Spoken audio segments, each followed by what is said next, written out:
Welcome. Let's solve some rational equations. A rational equation simply has variables in the denominators. So we have in this first example, x's in two of the denominators. And that's what we're going to work with. To some extent, we're going to solve this like we're going to solve any fraction, which means we have to find the lowest common denominator. So the lowest common denominator will have every part of this, which is 3x, and every part of this, which is times 5, because there's already an x, and every part of this one, which is a 3, and there's already a 3. So that means the lowest common denominator is 15x. What we do then is we take that and we change, well, there are two ways to do it. One of them, the long, hard way, is change the denominators by making this one into 15x and 15x and 15x and changing the numerators as well, and then adding and subtracting. However, the much simpler way of doing this is to simply multiply all terms, both sides, by this 15x. So what we get is 15x times 2 over 3x plus 15x times 4 over 5x equals 15x times 2 over 3. In this case, the x's cancel here, and the 3 goes into the 15 5 times. The x's cancel here, and the 5 goes into the 15 3 times. The 3 goes into the 15 5 times. So now what we have is 5 times 2 plus 3 times 4 is equal to 5x times 2, or 10 plus 12 equals 10x. And I'm going to bring it over here, pick it up. That's 22 equals 10x. And when you divide by the 10, you get a 2.2 equals x. You can keep that an equal and not approximate it because it's an ending decimal there. Or you could make it 11 over 5, but this is probably the best answer for it. So x equals 2.2.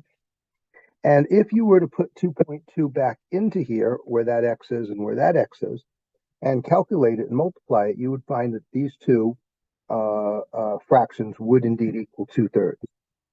So that's the way you check, is that you put it back inside to it, into it. Let's look at a more complicated lowest common denominator. For this one now, we need to factor this. So this one, if it is possible to factor, you must do so. And we get a x minus 3 and x plus 1. So that factors into those two binomials. Now, the lowest common denominator will be a combination of those. So let's start with the x minus 3 over here. So that is fully contained inside it. And both of these need to be inside the LCD. Well, the x minus 3 is already there. So that means we need an x plus 1 as well. And that will enable us now to have the lowest common denominator that we need. That actually, as opposed to changing the denominators, we will now multiply it to the entire problem, or to each of the terms. So x minus 3 times x plus 1 times x plus 1 over x minus 3 equals 4 times x minus 3, x plus 1, minus 12 times x minus 3, x plus 1 over x minus 3, x plus 1. Well, we've got some crossing out to do. These x minus 3's can cancel out. These x minus 3's and these x plus 1's can cancel out. The other things cannot. However, we have enough here now to work with. So we have x plus 1 times x plus 1 equals 4. And in fact, all I'll do right now is just write these things this way, minus 12. And in our next step, let's multiply these. So we get x squared plus 2x plus 1 is equal to 4, and x squared minus 2x minus 3. I believe that's going to come to the minus equals 12. X squared plus 2x plus 1 is equal to 4x squared minus 8x. And then it's minus 12 and minus another 12. So those two minus 12s actually are minus 24. So I'll put minus 24. Okay, let's move everything over to one side. So we're going to move these over that way by subtracting each one. So we'll subtract an x squared and subtract 2x and subtract the 1. Well, what's that give us now? We have 0 equals 3x squared minus 10x minus 25. And what we have to do is find out is to solve this. We could use the quadratic formula, but we should always first check to see is can it be factored this way? And yes, it can. So we have to have x, 3x, and x for the first two. And the back two have to be 25 and 1 or 5 and 5. So in this case, 5 and 5 will work with this being a negative 5 and this being a positive in order to get the negative 10 there. And now we have the zero product property. So I'm going to move that concept over to here. And in the zero product property, each one of these is equal to 0 in order to see whether or not those are solutions. So we'll subtract 5, and we have 3x equals negative 5. And then we'll divide by the 3. And here we'll add 5, and so we get x equals 5. So again, you can put those two back into these spots, this one and this one and this one for the original, and you would find that the two sides are equal. So the final answer, putting it into with these brackets, is negative 5 over 3 and 5.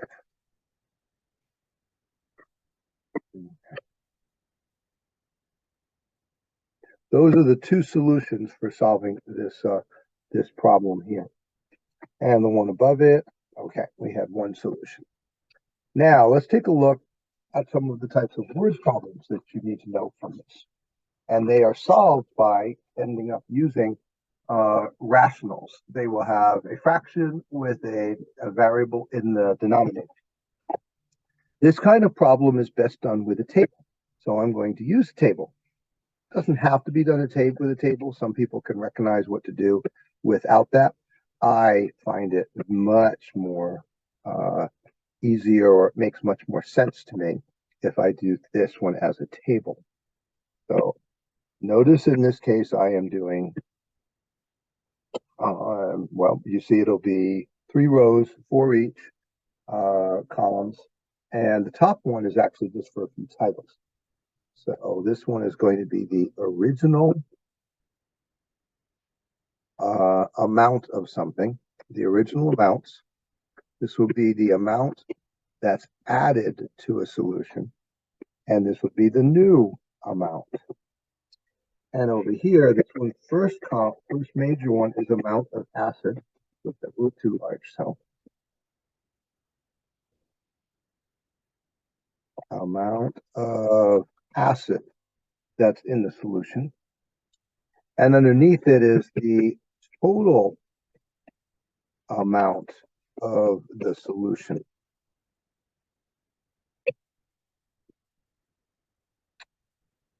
So now we'll fill in some things. Let's look at our info.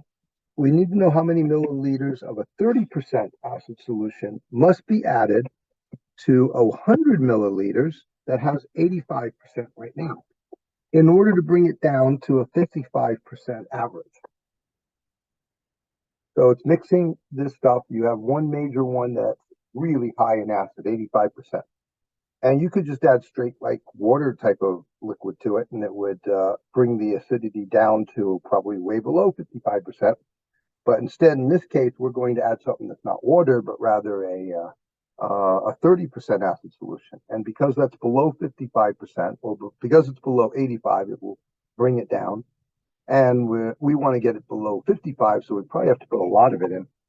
And so the way we figure out the amounts of these, for the amount of acid, we have 85% in the 100 milliliters. So that's 0.85 times the 100, which will be an 85, but we'll use that separately in a few minutes. We know that this tells us that the total amount is 100 milliliters. And so we don't know how much we're going to add to that. It's X milliliters. Okay? And we don't know how much it'll be that gets added. That's what we have to figure out. For the acid, the amount that's added is the 30%. And notice what, 30% times whatever this X is, milliliters. I think I'm going to write milliliters a little neater for these others. This one's pretty good here. Milliliter, milliliter. All right. So we got the 85 from here. And the 100, of course, from here. And then the 0.3 from this 30% acid. So the new amount is simply going to be adding these. So it'd be like adding here and adding, or well, adding these two here. Whoops, I want that line back. Okay. And so the new amount is going to be 0.85 times 100 plus 0.3 times X. Yeah, that looks right. So it's the first amount plus the second amount, and adding them, and there'll be that. Oh, it's not. Yep. Actually, the X needs to go inside here. Okay, now that's a little bit better. So what we're basically doing is we're taking this and we're taking this and we're adding them together. Right? And that means it'll be milliliters here. There. On the bottom, it's adding those two together. So it's 100 plus X milliliters. Now, that's sort of like part one of it. And we did that in order to get these two equations here. And we're going to use them as a fraction in a few moments, the amount of acid over the total amount.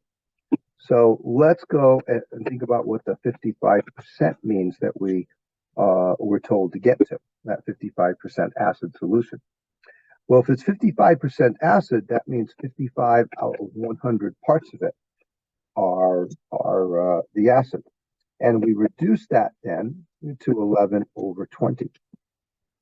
Okay, so that's 11 over 20. And that's because that this is the amount of acid divided by the amount of total solution.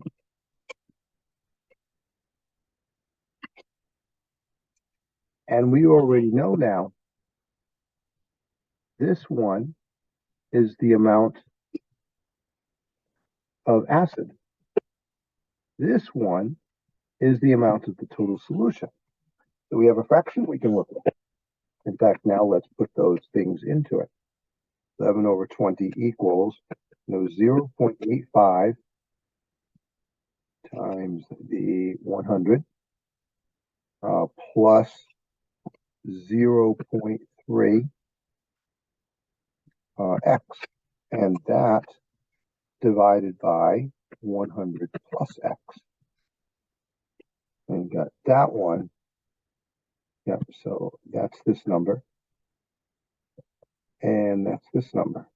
Although needed some adjusting. Okay, now that we have that, this part here, this is just an equation. And we don't even have to multiply by the lowest common denominator. If you have just a fraction on one side and fraction on the other, you can cross multiply. So we're going to cross multiply it. So that means we're going to do these two here. 11 times 100 plus X is equal to 20 times 0.85 times this 100 plus 0.3X. And at this point, it's just a matter of calculating everything out. All right, so that's 1100 plus 11X is equal to 1700. Actually, let's work out.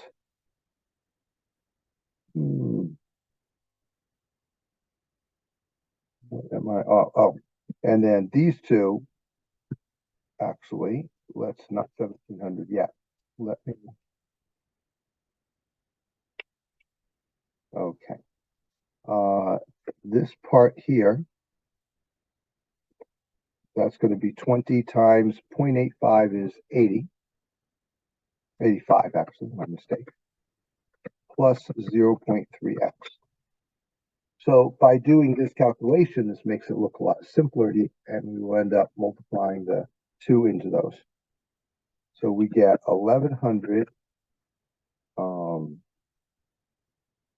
plus 11x is equal to 20 times 85 is 1700 plus 20 times 0.3 is 6. Okay, now let's put these on both sides and continue here. Okay, so I will subtract. In fact, the key thing here, I see I have 11 x's and 6 x's. So let's move these 6 x's over to here. And then that means we would get the numbers over on the other side. So we now have is 5x equals 600. So x equals 120. And let's think about what that means here. We always want to go back to the original problem and see, are we looking for that particular x or using?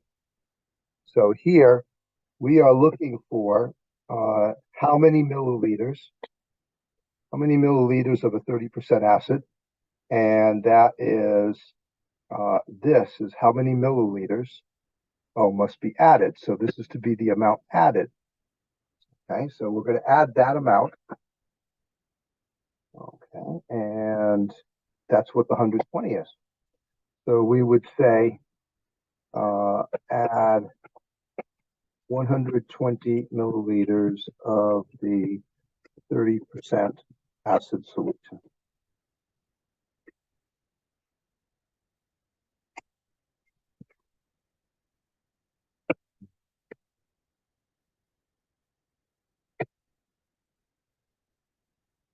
There. Oh, I should put milliliter. Yeah.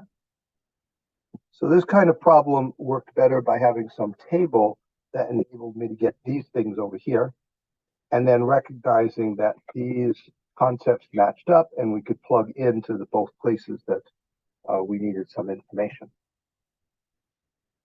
Let's look at a different type of problem, this one a distance problem, and there'll actually be 2 distance problems that we're going to Lilia swims for 5 hours in a stream that has a current of 1 mile per hour. And she leaves her dock, swims upstreams for 2 miles, and swims back. What's her swimming speed? It's not so simple as to just say like 2 or 2.5 each way. Instead, what we need to do is to figure out this through some calculation. And recognize that we're going to use the distance is equal to the rate times the time, or the speed times the time. And that's good for this distance, how far you've gone. And this can be adjusted and changed. You can divide both sides by r, so you get t equals d over r. You can also you could do it with r by dividing both sides by t, and the rate for the speed is the distance over the time. Well, we're going to use the time one at some point here. Okay. So what we want to do is think what's happening here. So first I want to think her time upstream. So her time distance that she goes, which is 2 miles. In fact, I'm going to write it this way. T equals distance over speed, and that means it's 2 miles. Her speed we don't know, except we know that the current is slowing her down. She's going against the current because the current goes downstream, and she's going upstream right now. So that means it's going to be a 2 minus 1, or was it 2 mile? No, it's not 2. So we don't know the actual speed without the current. So it's going to be that x take away 1. So we have this kind of little equation. You know, I'm using r over here, so I think I will actually use r instead of it. I usually prefer x's, but in this kind of case, I think r minus 1 is good. Now, time upstream. or downstream. Downstream. So it's still T equals D over R, and it's still 2 miles that she's doing because she's coming back now. But now the current is actually pushing her along. So that's R plus 1. So what we have here is 2 miles over R minus 1 and 2 miles over R plus 1. And we know that her total time was 5 hours. So we're going to write this now as 5 hours is equal to her upstream amount, which is 2 over R minus 1 over R minus 1, plus her going downstream, which is R plus 1. That's upstream and downstream. Now we have just a simple rational that we can solve. And in this case, we know the LCD is R minus 1 and R plus 1. So I'm going to multiply by R minus 1 and R plus 1. And for this one, R plus 1 and R minus 1. And here, R plus 1 and R minus 1. So in the first one, we have 5 to have the same basic R plus 1, R minus 1. In the second one, the R minus 1 and R minus 1 cancels out. So we have 2 R plus 1 plus this R plus 1 and R plus 1 cancels out. So we have 2R minus 1. And from here on in, it's just calculating things out. So this is going to be R squared, minus 1 once you cancel out the middle things. That does happen, and indeed it's happening here right now. Okay? And on this side, we have 2R plus 2 plus 2R minus 1. 2R minus 1 there. Okay. So, I forgot to put 2 there. That's times 2. 2 times both of those. We're doing distributive property.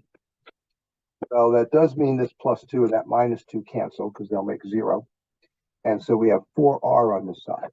Oops, that one. Still keep it in blue. We have 4R. Over here we have 5R squared minus 1. Subtract both sides by 4R. And you get 5R squared minus 4R minus 1. So minus 4R. Minus 4R and minus 4R. So we get a 0 here.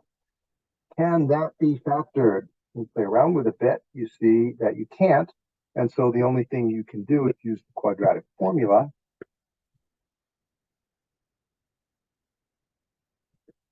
And the quadratic formula gives you x is approximately 141.47. Right. Now, plus or minus, well, you can't have it be a negative because we're talking a distance that we're going. Or let's see, in this case, it's the speed. You're not having a negative speed, you just have a slower speed. So and that one rounds to about 1.5. So approximately 1.5 miles per hour is her swimming speed without anything distracting her or making it harder. Let's look at another problem where it's going to be the same thing in terms of using distance equals rate times time. All right, so, and in this case though, well, here we added 2 things to make a number. This next one, the 2 things will actually be equal to each other. So current is 6 miles an hour. Marissa has a motorboat. So she's going 12 miles upstream, or she goes down 6 miles downstream in the same amount of time. So going upstream, she's being slowed down by the current. And going downstream, she's being pushed along by the current. And that current is 6 miles an hour. So let's figure out upstream. She's going up. So the amount of time that she takes is equal to 12 over R minus 6. So 12 miles going up, and then the speed, whatever it is, take away 6 because it's being pushed back. So 6 miles an hour by the current. And then we look at downstream. So going downstream, the time is equal to 16 because she's being pushed along faster and faster to the point of r plus 6. Now, the amount of time that she's doing is the same. What that means is that this time and this time is the same. So conceptually, what that means is that time equals time. And so that's one of the times, this is the other. 12 over r minus 6 is equal to 16 over r plus 6. And now let's, looking at this,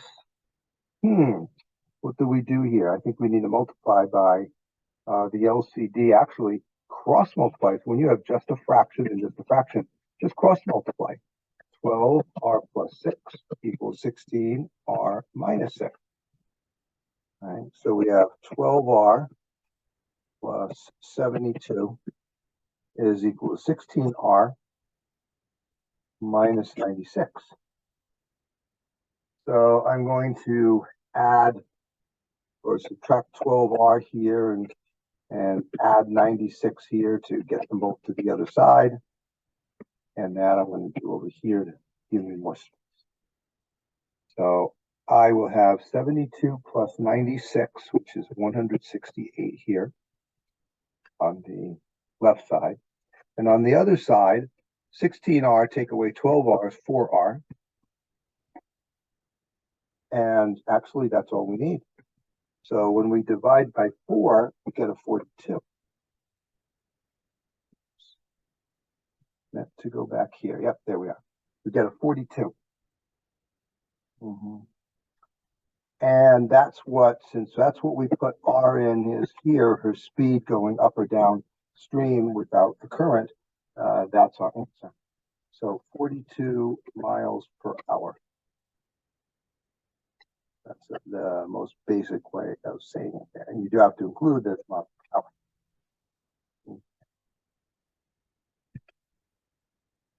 Good, very good. That's another problem to do. Next are what's called work problems. Work problems are where a couple of people work together and they get something done faster. And there's a way that we could do this that makes these easier. I can build a fence, but it takes me 7 hours. My friend can do it in 5 hours. How long if we work together? Not exactly in the middle, because the friend is getting more done than I am. So it's close to the middle, but it's not exactly it. And so we have to calculate it. And the way that you do a work problem, get this back here, is because I have 7 and 5 working together, I do 1 over 7 plus 1 over 5, okay, is equal to 1 over the total amount of time that they'll be if we're working together. This becomes just an LCD problem. We have 7 times 5 times x, which is 35x. Those are the denominators. So I'm going to multiply this one. Well, actually, I'm going to do it as rewrite it and then do the multipliers. I'm going to multiply by 35x. I'm going to multiply by 35x, and I'm going to multiply by 35x. So in the next step, 7 goes into 35 5 times, so I have a 5x here. 5 goes into 35 7 times, so I have a 7x here. X goes into x, and that goes away, and I have just 35 that's left. It goes together, 12x equals 35. Look at the x here. Divide by 12, and x is approximately 2.9. And it looks like that's hours. I'll write that one. Approximately 2.9 hours.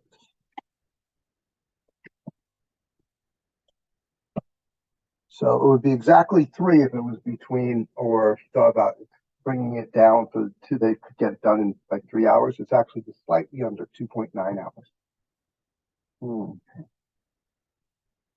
The problem we have next, this isn't a problem, but this is something I should show, is we don't write time in terms of 0.9s.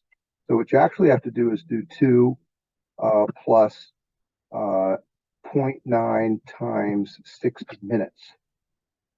We'll put the 0 in there.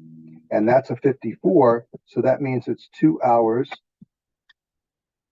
and 54 minutes.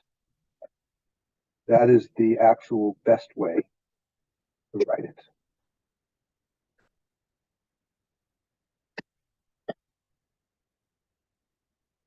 There, 2 hours, 45 minutes. Means I shouldn't do this in zero there, even box it up. The correct way is to say minutes. And so I actually should write, yes, required to write minutes instead of decimals.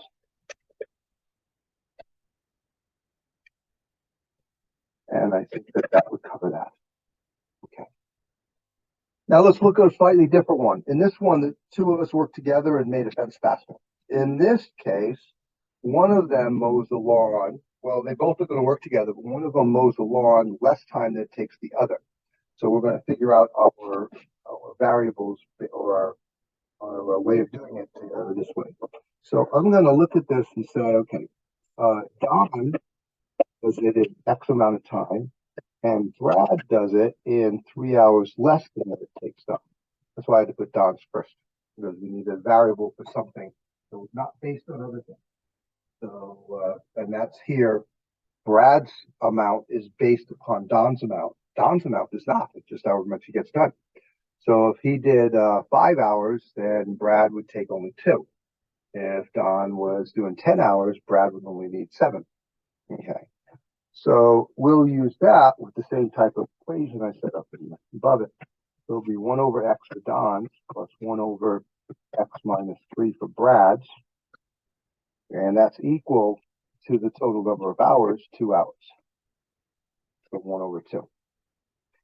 And so let's multiply everything by the LCD. The LCD will have each of those in it. It has an x, and it has an x minus 3, and it has a 2, because of the fact that none of them could be combined there. You know, we had an x. If it was 1 over x at the end, we just have 1 x in it. But in this case, we actually need these numbers in order to solve it. I'm going to use that LCD and multiply it to each one of those things. So if I do 1 over x times x minus 3 times 2 plus 1 over x minus 3 times x minus 3 and 2. Okay. Equals 1/2 x minus 3 and 2. Ooh, okay, that's a pretty big one with all of those, but a lot of that was going to cancel now. So let's actually do some of that canceling. And so here, that x and x cancels out. X minus 3 and x minus 3 cancel out. 2 and 2 cancels. Only one thing for each, but this is still very doable. Let's multiply this one as 2x minus 6 plus 2x, okay, because the other things canceled out, is equal to, with those 2's going away, we have x and x plus 3, or no, x minus 3. So now let's put things together. 2x plus 2x is 4x minus 6 is equal to x squared minus 3x. And let's move these things over to the other side, and we have 0 equals x squared minus 4x. Oh, minus 4x and minus 3x minus 7x. So I need to change that to 7.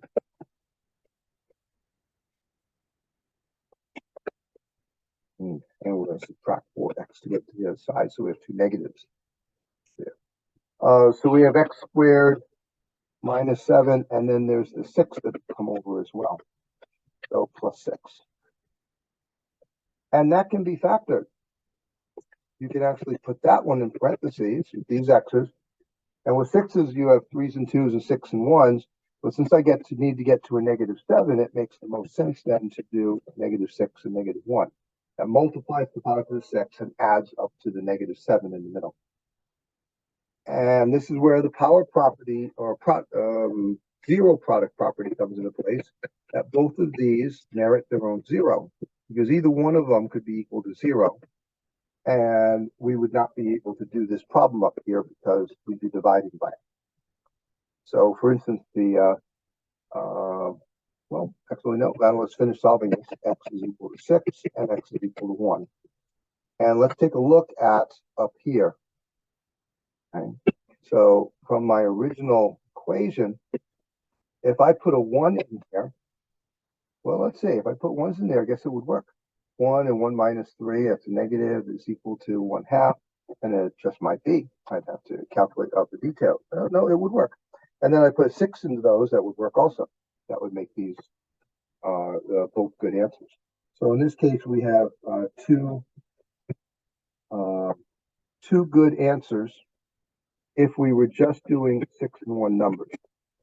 Now, let's take that, though, and let's think about what it means with Don and Brad. So if I put a 6 in here, that would be 6 for Don, and 6 minus 3 would be 3 for Brad. Take that along to do it. If I put 1 in here, if I put a 1 for this X and a 1 for this X, I'm going to get -2 there, Brad. That doesn't make sense in this case. You can't do negative hours of mowing. Okay, that just is impossible. So that means that the 1 is extraneous. The only correct answer is the 6. Let's say 6 hours. Get the right units with it. Okay. Good. There are a number of problems that's this way. These are for the equations, rational equations, where you can see now how to solve them. A basic way at doing all the various word problems. Okay, to solve lots of word problems.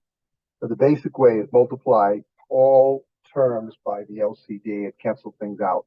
And then algebraically, you can get down to what X is. Great. There's the beginning. So thank you for watching and listening to this section. Hopefully it was helpful.